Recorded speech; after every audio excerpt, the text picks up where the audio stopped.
நாளைய அத்தியாயம் பகுதி 2 பகுதி 1ல் நம்ம ஒரு கிராமத்திலே நடந்த ஒரு மர்மமான சம்பவத்தை பார்க்கிறோம். இதில் இரு நண்பர்கள் அரவிந்த் மற்றும் கார்த்திக் இருவரும் புது மோகத்தை எதிர்கொள்ள வேண்டும். அவர்கள் சோதனைக்கு எப்படி போராடுகின்றனர் என்பதையும் அந்த மர்மமான காரியத்தின் பின்னணியில் இருக்கும் உண்மையை தேடும் முயற்சியை பற்றிய கதையாக அது முடிந்தது.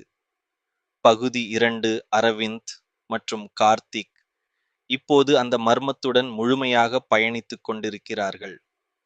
அவர்கள் தேடிய முறை தொடர்ந்து என்ன நடக்கின்றது என்பதற்கு தெளிவை வழங்கும் வழிமுறைகள் இல்லை. இருவரும் ஒரு பழமையான நூலுக்குள் தங்கியிருந்தனர்.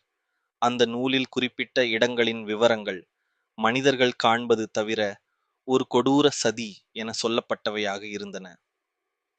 ஒரு இரவில் நூலின் வேறு ஒரு பக்கம் திறக்கப்பட்டதும் அவர்களுக்கு தெரிய வந்தது.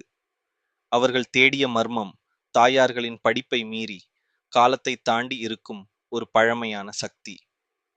அந்த சக்தி பலர் தம்மை சிக்கலாக வைக்கும் விதமாக நேரத்தை திரும்ப பாவிக்க உதவுவதாக சொல்லப்பட்டது.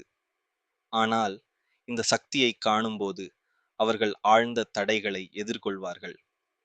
அடுத்த அத்தியாயத்தில் அவர்கள் இந்த கடுமையான சோதனைகளை எப்படி சமாளிப்பார்கள்